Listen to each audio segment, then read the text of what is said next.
There's been an increasing wave of attacks by bandits and terrorists, especially in the northern part of the country in the recent time.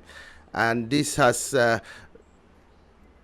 made Kaduna and some northwestern parts of the country gain notoriety as the epicenter of deadly attacks by these dreaded bandits. What's your reaction to the recent attack by these bandits on the trains between Abuja and Kaduna, as well as the Abuja-Kaduna highways? The recent terrorist attack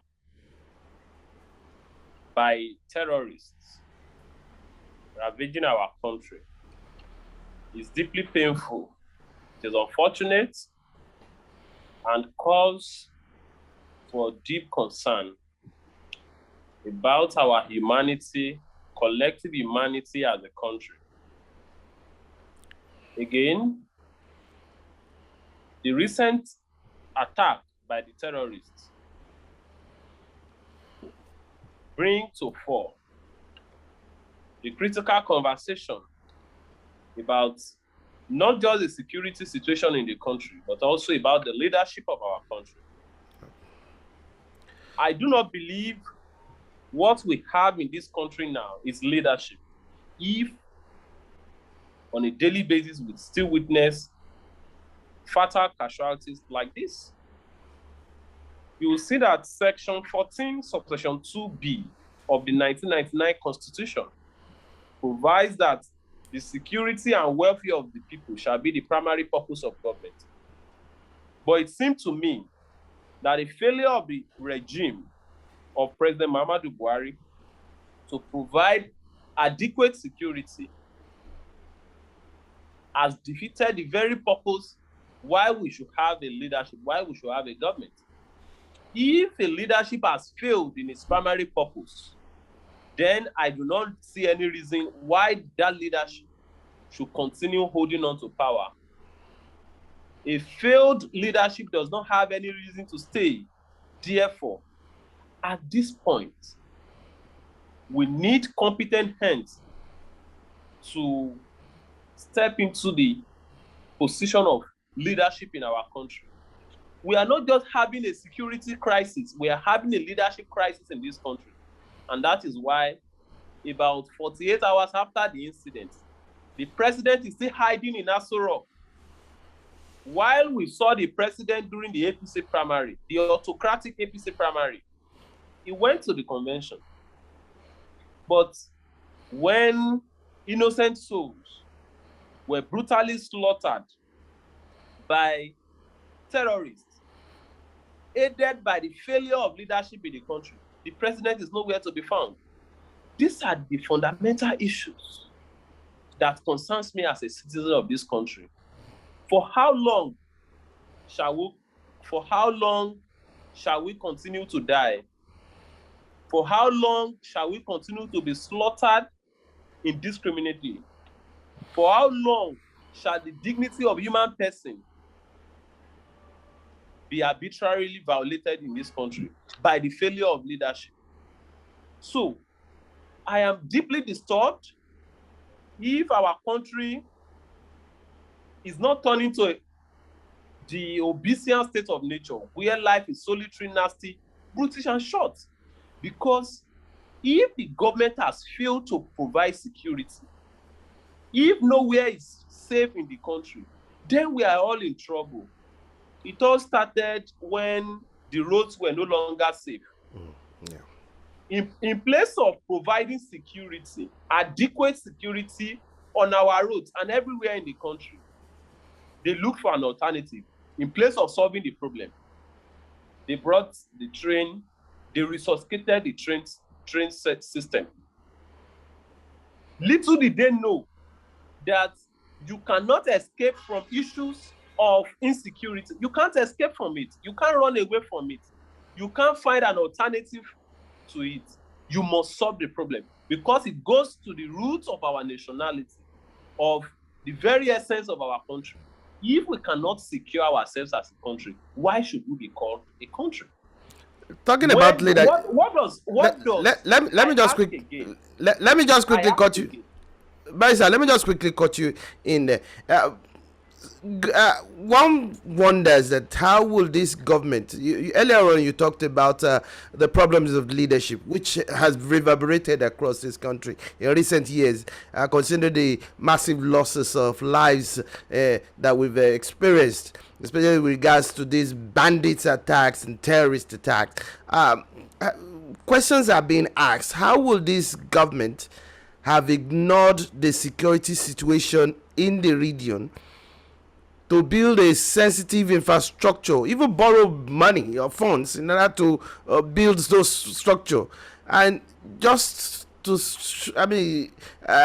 get score a cheap political point? Has the security command and control or coordination structure under this government totally collapsed? The truth of the matter is this: that the government of President Muhammadu Buhari is not interested in the security of this country. Is not interested in the security of our people. You will look at the football match that was played yesterday. There was a memo from DSS that some individuals were going to attack the people that would attend the match. They gave the president an insight that, oh, there will be an attack. Stay back. The president stayed back.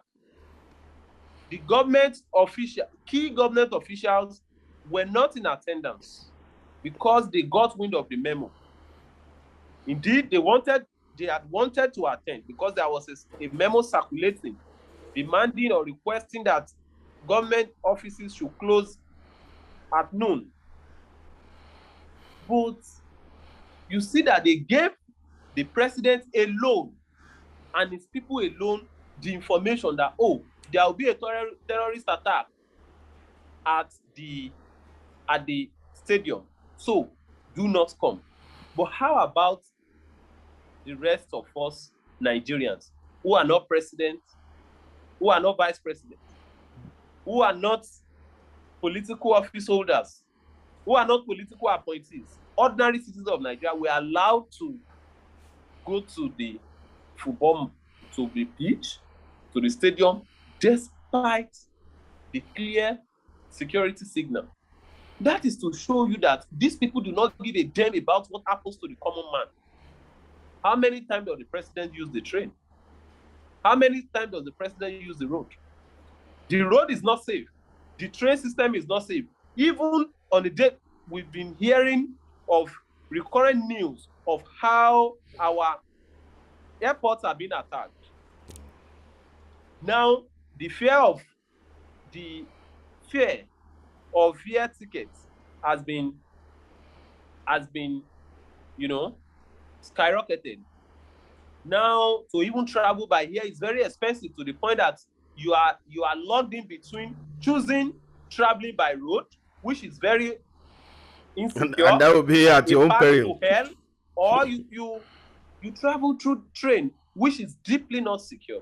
So it calls to question the sincerity of the leadership of the country when they in fact embarked on the train project in the first place. I am more concerned at this point that terrorists who are arrested, who are caught on a daily basis, are enrolled into an amnesty program where they are given free education, where they are given money, where they are being generally taken care of. Terrorists who should be facing real prosecution for crimes against humanity, for treason, for crimes against the territorial integrity of our country. But we are not doing that. In place of ensuring that we take a stand position against terrorists that have been holding our country to ransom, we treat them with kid gloves. We treat them with love. We treat them with compassion. We treat them with a high level of emotion.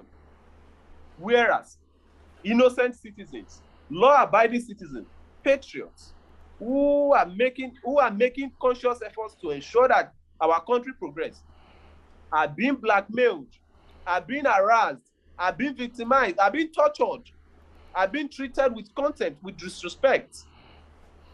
Many of them, innocent citizens, freedom fighters, democracy campaigners, who should be treated with respect, who should be heard, who should be given fair hearing as a citizen of this country, are charged with offenses relating to terrorism, are charged with offenses relating to treason. But the government of this country has never thought it wise enough to charge those real terrorists for terrorism.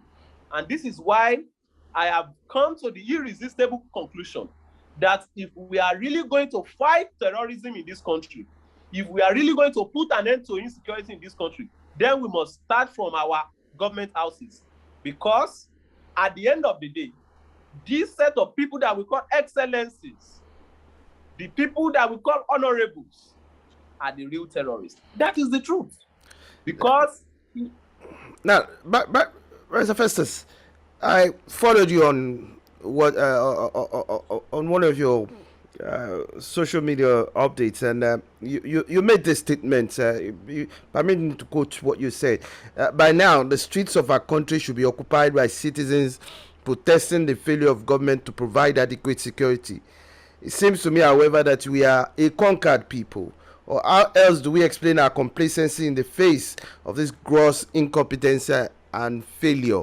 Now, my question is, why haven't we seen a barrage of criticism, backlash, and protest from Nigerians despite these killings? It seemed to me again that we are a conquered people. It seemed to me that we seem to have resigned to our fate, that this is the best we can get as a country. Nigeria is a great country, no doubt. We are a great people, no doubt. But the recurrent government that has desecrated the sacred temple of democracy, that has subverted our democracy, seem to have made us subjected ourselves to the belief that nothing can be done any longer. And this is the more reason why the attitude of our people towards the failure of leadership is deeply disturbing. I continue to ask myself, why are our people very vocal in their silence? Why are our people very loud in their complacency? Why are our people very comfortable with their indifference?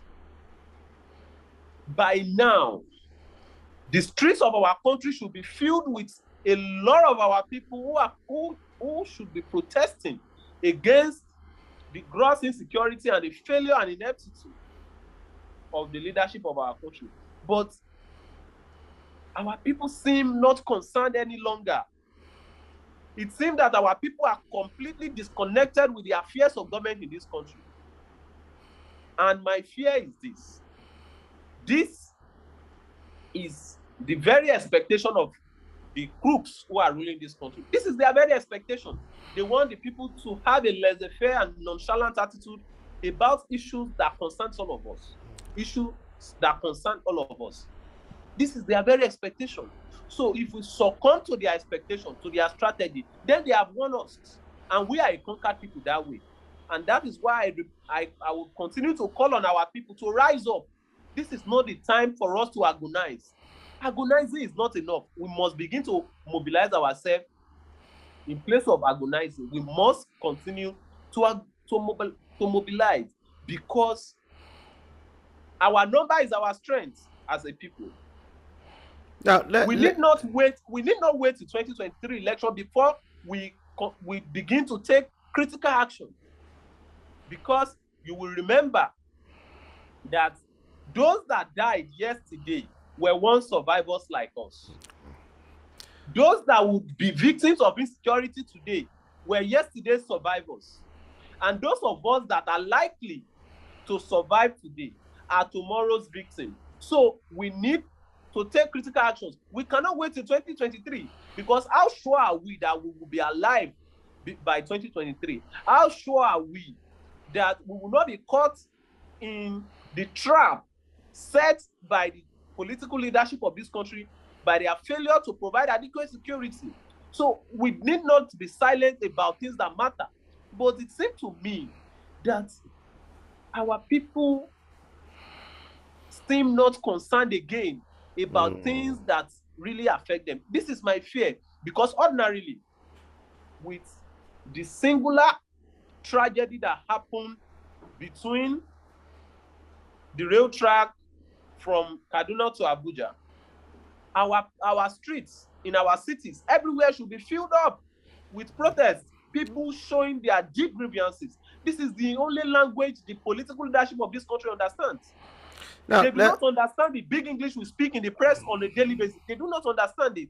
They do not understand the language that we speak during press conferences or our advocacies on Twitter. Yes, they see them, but it does not touch them. It is until we take to the streets our agitations so that they can hear loud and clear, then they begin to panic. They find solution to our problem.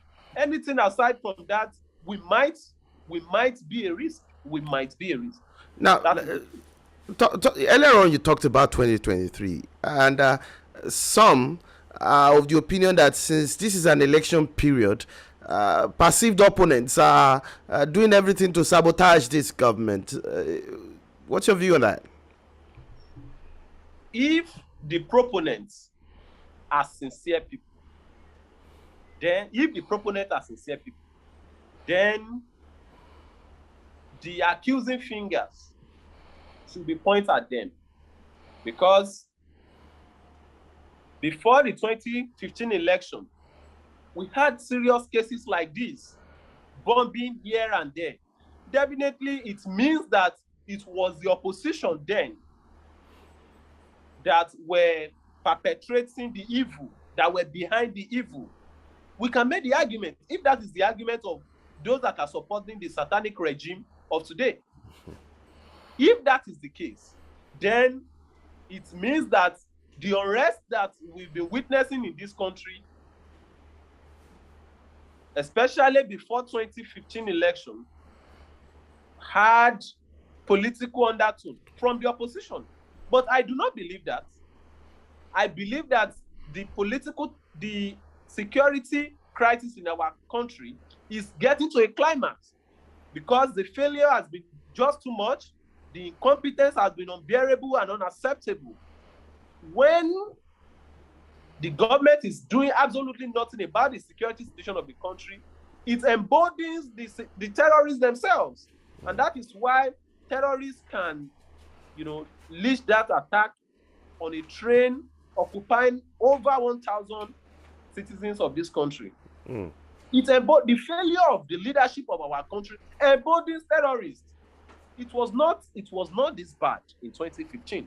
I am not saying Jonathan did well or is the best we've got, but the truth of the matter, in all sincerity, the truth of the matter is that the security situation now cannot be compared in any way to the security situation in 2015. Is it not shameful? Is it not shameful and somehow painful that the same governments that came to power under the lie, I never said promise, under the lie that they were going to provide security, is even making a saint, is even making a hero of the so-called clueless government of President Jonathan. The government of Buhari is not in any way better, is not in any way better than the government of President Jonathan. In fact, this government is worse. We've never had it worse in the history of this country. And let me quickly say this, that, we might begin to talk about some achievements of the government of President Muhammadu Buhari. Some people might make arguments, as we've seen on social media on a daily basis. But let me quickly say this. When Section 14(2)(b) of the Constitution wanted to describe the primary purpose of government, It says the security and welfare. Security has to come first before welfare. If you do not have security in a country, there cannot be welfare.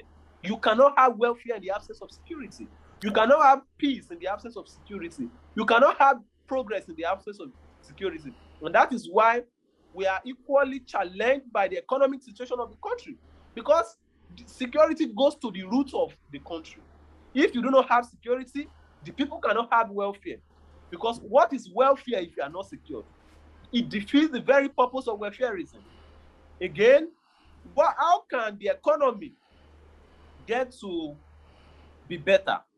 How can we have a booming economy, a vibrant economy, if we cannot guarantee security of foreign investors and even the citizens of this country? So these are the issues from all parts.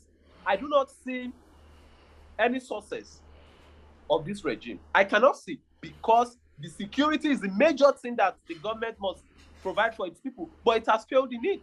So when we make this argument that it is in the interest of our country and even in the interest of President Muhammadu Buhari to resign, people think we are making this submission maliciously. No, it is not malicious. It is in the interest of our people that the president should relinquish power so that competent hands can take over the control of governmental machinery. Now, finally, because we're always running out of time, the president actually condoles with the victims and ordered the direct immediate implementation of an integrated security surveillance and monitoring solution for the rail lines, the Abuja-Kaduna rail lines, as well as the Lagos-Ibadan rail lines. These are some of the so-called proactive solutions that this government is trying to proffer towards the security architecture. I would like to ask you, in brief, what should be done to beef up our security architecture, and so as to avoid attacks, or these incessant attacks on the critical infrastructures and facilities, and protect lives of Nigerians? For me, it's for we to conquer the insecurity challenges we are facing in this country, we need a leadership. That is a major thing. There is no shortcut to it. We need a leadership in Nigeria. What we have at best is just maybe some would say a gerontocracy, but it's just a rulership for me. We cannot have a government that is sympathetic towards the so-called plight of bandits and terrorists. We cannot have a government that has shown love, affection, and some form of emotional feelings towards terrorists, and at the same time we are fighting terrorism. We cannot have a government that is selective in the fight against terrorism. We cannot have a government that is very proactive in clamping down on some terrorists, especially in some parts of the country, and treats some terrorists in some other part of the country with kid gloves. These, to me, are the issues. We need a government that has the sincerity of purpose and intention. Look at it. We do not need a government in Nigeria that is very vibrant and proficient in making condolence visits. No.